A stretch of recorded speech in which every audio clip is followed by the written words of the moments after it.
بسم الله الرحمن الرحيم. الحمد لله رب العالمين، والصلاة والسلام على سيد الأنبياء والمرسلين وعلى آله وأصحابه أجمعين ومن تبعهم بإحسان إلى يوم الدين. أما بعد، فأعوذ بالله من الشيطان الرجيم. بسم الله الرحمن الرحيم.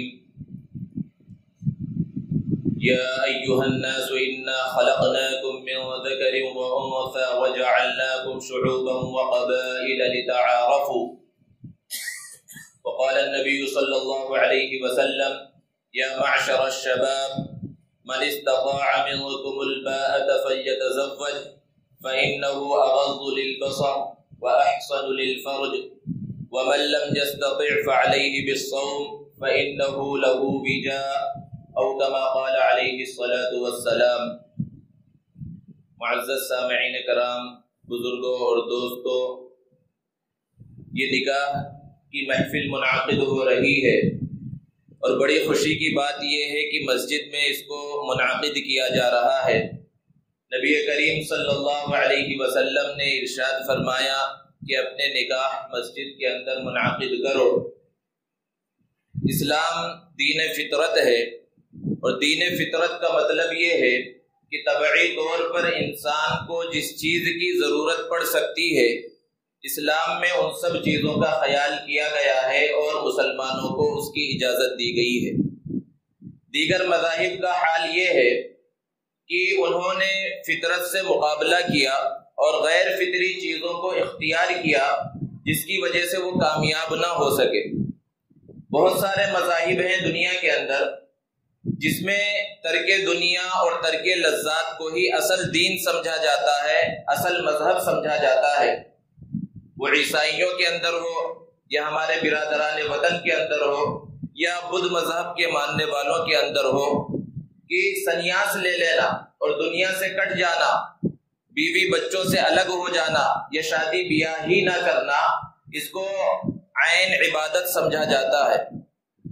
شادی بیاہ تو دور کی بات ہے، بعض مذاہب کے اندر روزی کمانے کو بھی درست قرار نہیں دیا گیا کہ ان کے جو مذہبی پیشوا ہیں، جو شادی بیاہ سے دور رہتے ہیں، رشتہ داروں عزیز اور اقارب سے دور رہتے ہیں، ان کے لیے ان کے مذہب میں یہ حکم ہے کہ کوئی کچھ لا کر دے دے تو اسی کو کھا لیں یا بھیک مانگ کر زندگی گزارے. یہ بالکل فطرت کے برخلاف ہے. اور اس کا یہ مطلب نہیں ہے کہ جو لوگ سنیاس والی زندگی گزار رہے ہیں اور رہبانیت کو جنہوں نے اختیار کر رکھا ہے، بظاہر ان کا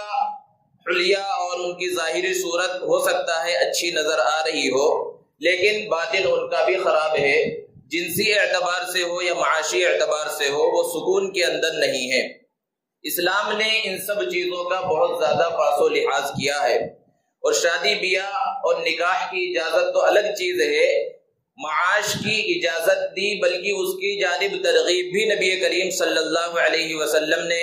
ارشاد فرمایا کہ طلب کسب الحلال فریضۃ بعد الفریضہ، کہ حلال روزی کا طلب کرنا اور اس کو تلاش کرنا یہ نماز جیسے اہم فرائض کے بعد ایک فرض ہے. تو یہ اسلام کی خصوصیت ہے کہ انسان کو اپنی خواہشات پوری کرنے کے واسطے طبعی طور پر اس کو ضرورت ہے، تو اسلام نے اس کی اجازت دی. لیکن اجازت کا یہ مطلب نہیں ہے کہ اسے بے مہار چھوڑ دیا، جیسا کہ یورپ نے اور مغربی ممالک نے اس کو اپنایا. تو آج ان کا خاندانی نظام اور ان کا پورا سسٹم تباہ و برباد ہو چکا ہے. اسلام نے اپنی خواہش کو پورا کرنے کے واسطے نکاح رکھا، اور نکاح کو عام طور پر یہ سمجھا جاتا ہے یہ دنیاوی ضرورت ہے اور دنیاوی ایک چیز ہے. اب شادی ہو رہی ہے تو لوگ اس کو دین سمجھتے ہی نہیں، عبادت سمجھتے ہی نہیں ہے. حالانکہ نبی کریم صلی اللہ علیہ وسلم نے ارشاد فرمایا النکاح من سنتی، کہ نکاح تو میری سنت ہے. اور یہ صرف نبی صلی اللہ علیہ وسلم کی سنت نہیں ہے، بلکہ جتنے انبیاء کرام علیہم السلام تشریف لائے، یہ نکاح سب کی سنت ہے. اور آپ صلی اللہ علیہ وسلم نے نوجوانوں کو ترغیب دیتے ہوئے ارشاد فرمایا یا معشر الشباب، کہ اے نوجوانوں کی جماعت، من استطاع منکم الباءة فلیتزوج، کہ تم میں سے جو نکاح کی استطاعت رکھتا ہے اسے چاہیے کہ وہ نکاح کرے. اور نبی کریم صلی اللہ علیہ وسلم نے ارشاد فرمایا کہ جب یہ نکاح عبادت ہے تو عبادت کے اندر برکت ہوتی ہے، لیکن کون سے نکاح میں برکت ہوگی؟ پیارے آقا صلی اللہ علیہ وسلم نے ارشاد فرمایا ان اعظم النکاح برکہ ایسرہ مؤونہ، کہ سب سے بابرکت نکاح وہ ہے جس کے اندر سب سے کم پیسہ خرچ کیا گیا ہو، جس کے اندر فضول خرچی نہ کی گئی ہو۔ لیکن آج مسلمان معاشرے کے اندر جو نکاح ہو رہے ہیں کس انداز میں فضول خرچی کی جا رہی ہے، رسم و رواج کے نام پر اور کھانے پینے کے نام پر اور دوسری چیزوں کے نام پر بہت زیادہ فضول خرچی کی جاتی ہے، تو پھر یہ برکت کہاں اس کے اندر پیدا ہوگی، اور پھر وہ سنت کا ثواب اور اس کا مقام و مرتبہ اور اس کے انوارات اور برکات کہاں ظاہر ہوں گے۔ نکاح ایک بہت بڑی عبادت ہے۔ ہمارے بزرگوں میں سے ایک بزرگ گزرے حضرت مولانا یعقوب مجددی رحمۃ اللہ علیہ، ان کے ملفوظ میں لکھا ہوا ہے کہ انسان اپنی زندگی کے اندر بہت ساری عبادتیں کرتا ہے،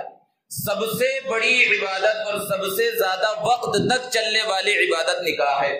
کیونکہ نماز پڑھ رہا ہے تو 5 وقت دن میں نماز پڑھا، 15 منٹ 20 منٹ اس کے خرچ ہوئے، روزہ رکھا تو 1 مہینے کا روزہ رکھا، زکوٰۃ دیا تو سال میں 1 مرتبہ دیا، حج کرنے گیا تو 3-4 دن کے اندر اس کے ارکان پورے ہو گئے۔ نکاح ایک ایسی عبادت ہے جو سب سے زیادہ طویل مدت تک چلتی رہتی ہے، کہ اگر ایک انسان کا نکاح 20-25 سال کی عمر میں ہو گیا اور وہ 60-65 سال تک زندہ رہا تو یہ پورے دن اور رات کے اوقات عبادت کے اندر شمار ہو رہے ہیں۔ لیکن یہ عبادت اس وقت بنیں گے جب عبادت کی نیت بھی ہو کہ اس کو عبادت سمجھ کر کیا جائے، اور نبی کریم صلی اللہ علیہ وسلم نے جو کچھ بیان فرمایا اس کا پاس و لحاظ رکھا جائے۔ نبی کریم صلی اللہ علیہ وسلم کے زمانے میں نکاح کتنا آسان تھا، مشہور واقعہ ہے، بارہا ہم سنتے ہیں، حضرت عبد الرحمن بن عوف رضی اللہ تعالی عنہ نے نکاح کر لیا، اللہ کے رسول صلی اللہ علیہ وسلم کو پتہ بھی نہیں چلا، کچھ آثار دیکھ کر پوچھا تو انہوں نے کہا کہ اللہ کے رسول میں نے نکاح کر لیا ہے۔ آپ صلی اللہ علیہ وسلم کے چہرے پر ذرہ برابر ناگواری کے اثرات کہ مجھے بتایا نہیں، مجھے دعوت نہیں دی، کچھ بھی نہیں، بلکہ ارشاد فرمایا اولم، کہ تم ولیمہ کر لو۔ آج حال یہ ہے کہ اگر کہیں پر کسی کے گھر میں شادی ہو رہی ہے اور شادی کے انتظامات کے اندر انسان مشغول ہوتا ہے تو بہت سی باتیں ذہن سے نکل جاتی ہیں۔ کسی عزیز کو، کسی رشتہ دار کو اگر کارڈ پہنچانا بھول گیا، دعوت دینا بھول گیا، یا رشتہ دار چھوڑیے کسی اپنے عزیز و اقارب دوست و احباب میں سے کسی کو بھول گیا تو وہ اتنا ناراض ہو جاتا ہے، ملنا جلنا چھوڑ دیتا ہے۔ حالانکہ نبی صلی اللہ علیہ وسلم کا اسوہ ہمارے سامنے ہے کہ حضرت عبد الرحمن بن عوف سے کتنا خاص اور کتنا گہرا تعلق ہے کہ وہ عشرہ مبشرہ میں سے ہے، جنت میں جنت کی بشارت دنیا کے اندر اللہ کے رسول صلی اللہ علیہ وسلم نے دی ہے، لیکن ذرہ برابر آپ صلی اللہ علیہ وسلم نے اس کو محسوس نہیں کیا، اتنا آسان تھا نکاح۔ حضرت سلمان فارسی رضی اللہ تعالی عنہ بڑے جلیل القدر صحابی ہیں، ایک مرتبہ کسی نے ان سے پوچھا ذرا آپ اپنا نسب نامہ تو بیان کیجئے، آپ کے والد کا نام کیا تھا، آپ کون سے خاندان سے تعلق رکھتے ہیں؟ تو انہوں نے ارشاد فرمایا کہ میں اسلام کا بیٹا ہوں، میرا نسب یہی ہے کہ میں نے اپنی پوری زندگی اسلام کی خاطر گزار دی ہے، مجھے اور کسی چیز سے پہچاننے کی ضرورت نہیں ہے۔ اور ایک مرتبہ اللہ کے رسول صلی اللہ علیہ وسلم نے فرمایا سلمان منا اہل البیت، سلمان تو ہمارے گھر والوں میں سے ہے، اہل بیت میں سے ہیں گویا کہ۔ انہوں نے اپنے ساتھی حضرت ابو درداء رضی اللہ تعالی عنہ سے کہا کہ میں نے ارادہ کیا ہے کہ فلاں گھر میں نکاح کا پیغام دو، تم میرے واسطے ان کے گھر میں جاؤ اور میرے لیے نکاح کی بات کرو کہ ان کی جو لڑکی ہے میں ان سے نکاح کرنا چاہتا ہوں۔ حضرت ابو درداء رضی اللہ تعالی عنہ تشریف لے گئے اور لڑکی کے والدین سے انہوں نے ملاقات کی اور حضرت سلمان فارسی رضی اللہ تعالی عنہ کی خوبیوں کو بیان کرنا شروع کیا کہ انہوں نے اسلام کی خاطر کیا کیا قربانیاں دی ہیں اور کیسے مصائب برداشت کیے، کیسی تکلیفیں برداشت کی، اور اللہ کے رسول صلی اللہ علیہ وسلم کے نزدیک ان کا کیا مقام و مرتبہ، یہ سب خصوصیات بیان کرتے رہے، اور پھر کہا کہ اپنی بچی کا نکاح ان سے کر دیجئے۔ تو گھر والوں نے کہا کہ ہمیں رشتہ پسند نہیں۔ اب وہ گھر والوں کی مرضی ہے، جہاں چاہیں نکاح کریں اور جہاں چاہیں نکاح نہ کریں۔ کس وجہ سے انہوں نے ناپسند کیا، احادیث میں اس کا تذکرہ نہیں ملتا، لیکن ان لوگوں نے کہا کہ اگر تم چاہو تو ہم اپنی بیٹی کا نکاح تم سے کر دیں، اور وہیں پر 2 گواہوں کو بلایا گیا، گواہوں کا انتظام ہوا، ایجاب و قبول ہوا۔ حضرت سلمان فارسی رضی اللہ تعالی عنہ کا رشتہ لے کر گئے تھے اور حضرت ابو درداء رضی اللہ تعالی عنہ اپنا نکاح اس گھر سے کر کے پھر باہر تشریف لا رہے ہیں، اور جب سلمان فارسی رضی اللہ تعالی عنہ سے ملاقات ہوئی تو شرمندگی سے چہرہ جھکا ہوا ہے اور کہنے لگے میں بہت شرمندہ ہوں کہ تمہارے نکاح کا پیغام لے کر گیا تھا اور اپنا نکاح کر کے آیا ہوں۔ تو وہ صحابہ تھے، انہوں نے اسوہ چھوڑا ہے، طریقہ چھوڑا ہے امت کے واسطے۔ انہوں نے کہا کہ شرمندہ تو مجھے ہونا چاہیے کہ اللہ نے تمہاری قسمت میں وہاں رشتہ لکھ رکھا تھا اور میں وہاں پر کوشش کر رہا تھا۔ اس واقعے کو بیان کرنے کا مقصد صرف اتنا ہے کہ نکاح کتنا آسان تھا، اور نکاح آج بھی آسان ہے، کیونکہ نکاح یہ فطری چیزوں میں سے ہے، اور جو بھی فطری چیز ہوتی ہے اللہ رب العزت نے اس کو آسان بنایا ہے۔ کہ پانی انسان کی ضرورت ہے، ہر جگہ پر پانی ملتا ہے۔ ہوا ضروری چیز ہے، ہر جگہ پر آپ کو ہوا ملے گی۔ تو جو چیز انسان کے لیے ضروری ہوتی ہے وہ بہت آسان ہوتی ہے۔ ہم نے چونکہ رسم و رواج کو اپنا لیا ہے اور اسلام کو چھوڑ دیا، نبی صلی اللہ علیہ وسلم کے طریقے کو چھوڑ دیا ہے، اس لیے آج یہ نکاح اتنا مشکل نظر آ رہا ہے۔ اور پھر آگے بڑھ کر اگر دیکھا جائے تو جہیز کا اور جوڑے اور گھوڑے کا جو معاملہ اور جو کچھ چل رہا ہے ہمارے معاشرے کے اندر، کہ کتنے خاندان تباہ و برباد ہو رہے ہیں، اور کتنی نوجوان بچیاں بیٹھی ہوئی ہیں جو شادی کی عمر سے آگے بڑھ چکی ہیں، لیکن ان کے والدین کے پاس پیسہ نہیں ہے بھکاریوں کو دینے کے واسطے۔ کہ جو بھکاری آ رہا ہے آج نئے ماڈرن بھکاری ہے، ایک تو وہ بھکاری ہے جو مسجد کے باہر اور راستوں پر اور چوراستوں پر آپ کو نظر آتے ہیں، اگر وہ کبھی کچھ مانگے تو انہیں دے دینا چاہیے۔ لیکن آج جدید دور کے اندر جدید ماڈرن بھکاری ہے جنہوں نے اعلیٰ تعلیم حاصل کر رکھی ہے، اور ہر گھر کے اندر یہ نظر آئیں گے۔ اگر دین ان کے اندر نہ ہو اور دین کی سمجھ نہ ہو، نبی صلی اللہ علیہ وسلم سے محبت نہ ہو، تو بڑی بڑی تعلیم، اعلیٰ تعلیم حاصل کر لی ہے، بڑی بڑی ڈگریاں ہیں، لیکن ان کے والدین جب خریدنے کے واسطے، بچی کو خریدنے اور اپنے بیٹے کو بیچنے کے واسطے رشتے کا پیغام لے کر جاتے ہیں، تو پھر کس انداز میں بات کرتے ہیں کہ ہمارا بیٹا گریجویٹ ہے، ہمارے بیٹے نے یہ تعلیم حاصل کی ہے، اس کی 50,000 تنخواہ ہے، اس کی 1 لاکھ تنخواہ ہے، 1.5 لاکھ تنخواہ ہے، اسی حساب سے پھر مطالبہ ہوتا ہے۔ جب آپ کا بیٹا اتنا قابل ہے کہ وہ 50,000 اور 1 لاکھ اور 1.5 لاکھ روپے کما رہا ہے، تو پھر بچی والوں کے سامنے ہاتھ پھیلانے کی اور بھیک مانگنے کی اور پھر لمبی لمبی لسٹیں دینے کی کہ جس کے اندر کہ فلاں گاڑی دی جائے، فلاں کمپنی کی گاڑی دی جائے، اور اب تو ہر چیز کے اندر فرنیچر ہو تو فلاں کمپنی کا ہو، فریج ہو تو فلاں کمپنی کی ہو، یہ پوری لسٹ تھمائی جا رہی ہے۔ ایسے بھکاریوں کو داماد کہا جا سکتا ہے؟ داماد کہے جانے کے لائق نہیں ہے، تو بھکاری ہے۔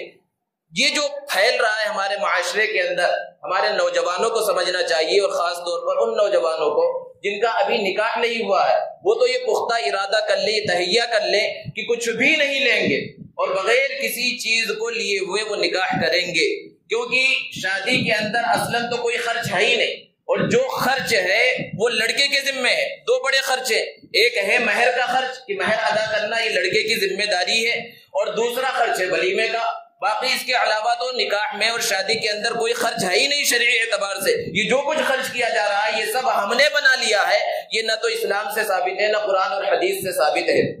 لیکن مہر کا معاملہ ایسا ہو گیا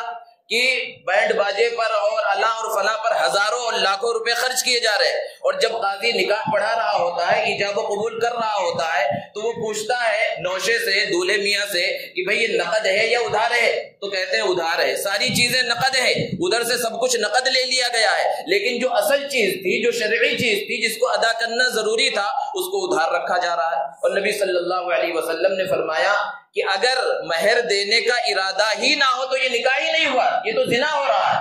کہ اگر بعد میں بھی ارادہ نہ ہو دینے کا، تو مہر جو ضروری چیز ہے، اور اللہ کا فضل اور اللہ کا شکر ہے کہ اس مسجد میں بہت سارے نکاح ہوتے رہتے ہیں، جو بھی نکاح ہوتا ہے یہاں پر مہر نقد ادا کرتے ہیں، اور جن کا پہلے سے ارادہ نہیں ہوتا ان کی ذہن سازی کی جاتی ہے کہ یہاں جو نکاح کیے جاتے ہیں مہر کا نقد ادا کرنا ضروری ہے۔ اور یہ ایک طرح کی ترغیب ہے کہ اگر کوئی نہیں ادا کر رہا ہے تو ایسا نہیں ہے کہ نکاح نہیں ہوگا، نکاح تو ہو جائے گا، بعد میں ادا کرے، لیکن نوجوانوں کو ترغیب ہونی چاہیے اور سمجھنا چاہیے کہ اصل کیا چیز ہے، اور ہم نے جو غیروں سے لے لیا ہے وہ کیا چیز ہے۔ آج رسم و رواج کے اندر جو ترقی بھی حال یہاں تک پہنچ گیا کہ گھر میں شادی ہوتی ہے، سب کو خوش کرنے کی کوشش کی جاتی ہے، ہر ایک سے اس کی خواہش پوچھی جاتی ہے، بچے سے پوچھا جا رہا ہے، بہن سے، بھائیوں سے، ہر ایک سے پوچھا جا رہا ہے، یہاں تک کہ گھر میں کام کرنے والی جو عورت آتی ہے اس سے بھی اس کی خواہش پوچھی جا رہی ہے، اور اس کو بھی اس کی خواہش کے مطابق جو کچھ بھی ہے دیا جا رہا ہے۔ اگر خواہش نہیں معلوم کی جا رہی ہے تو صرف نبی صلی اللہ علیہ وسلم کی خواہش کیا تھی کہ کس طرح مسلمان نکاح کرے۔ خطبے کے اندر جو نکاح کا خطبہ ہوتا ہے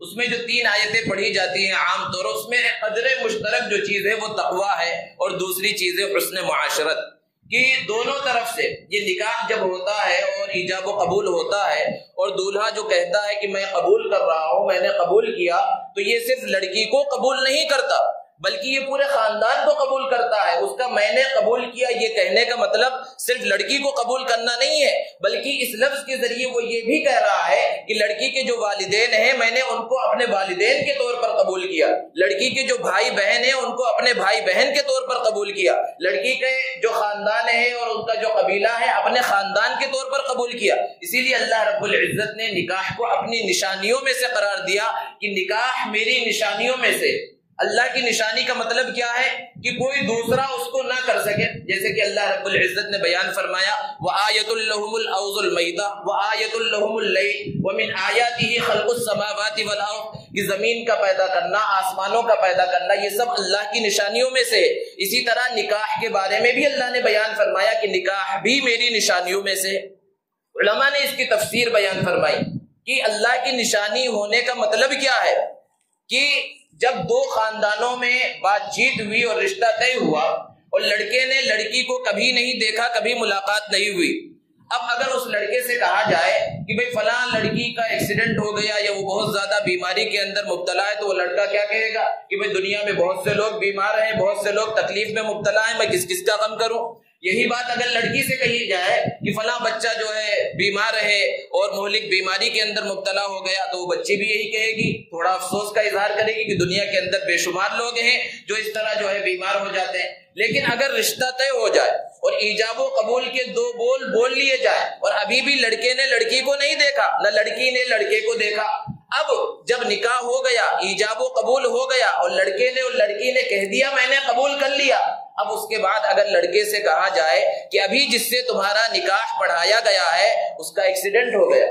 وہ سخت بیمار ہے، وہ پریشانی کے اندر مبتلا ہے، تو اب یہ بچہ پریشان ہو جائے گا، حالانکہ کوئی تعلق نہیں ہے، ابھی بظاہر کوئی تعلق نہیں ہے نکاح کے 2 بول کے علاوہ، ابھی اس نے براہ راست دیکھا تک نہیں ہے، ابھی ملاقات بھی نہیں ہے۔ اور اس کے برعکس معاملہ بھی ہے کہ بچی سے اگر کہا جائے کہ جس بچے سے تمہارا نکاح ابھی پڑھایا گیا ہے وہ بچہ تکلیف میں مبتلا ہے، تو وہ پریشان ہو جائے گی۔ یہی اللہ کی نشانی ہے کہ نکاح کے 2 بول کی وجہ سے کیسی عظیم محبت پیدا ہو گئی کہ کسی اور وجہ سے وہ محبت پیدا ہی نہیں ہو سکتی، اور پھر 2 خاندانوں کے اندر محبت پیدا ہوتی ہے۔ تو یہ بچی جو گھر میں آتی ہے، علماء نے بیان فرمایا کہ نکاح میں قربانی بھی ہوتی ہے، اور اصل قربانی اس بیوی کی ہے، اس بچی کی ہے جو اپنے گھر بار کو چھوڑ کر آ رہی ہے۔ بچے کی کیا قربانی ہے؟ وہ اپنے گھر میں ہی رہ رہا ہے، اپنے والدین کے ساتھ ہی رہ رہا ہے۔ اصل قربانی تو بچی دے رہی ہے کہ جس گھر کے اندر وہ بچپن سے اب تک رہی اس گھر کو چھوڑ رہی ہے، اس علاقے کو چھوڑ رہی ہے، جان چھڑکنے والے والدین کو چھوڑ کر آپ کے واسطے آ رہی ہے، یہاں تک کہ اپنے بھائی بہنوں کو چھوڑ کر آ رہی ہے۔ تو اصل قربانی تو اس کی ہے، تو اس کی دلداری کرنا بچے اور بچے کے گھر والوں کے لیے سب سے زیادہ ضروری ہے، اور یہی تعلیم جگہ جگہ پر جو حسن معاشرت کا تذکرہ قرآن مجید کے اندر کیا گیا ہے، اس سے یہی مراد ہے۔ اللہ رب العزت سے دعا ہے کہ اللہ تبارک و تعالی اس نکاح کے اندر برکت پیدا فرمائے اور ہمارے نوجوانوں کو دین کی صحیح سمجھ عطا فرمائے اور سنت کے مطابق نکاح کرنے کی توفیق عطا فرمائے۔ وآخر دعوانا الحمد للہ رب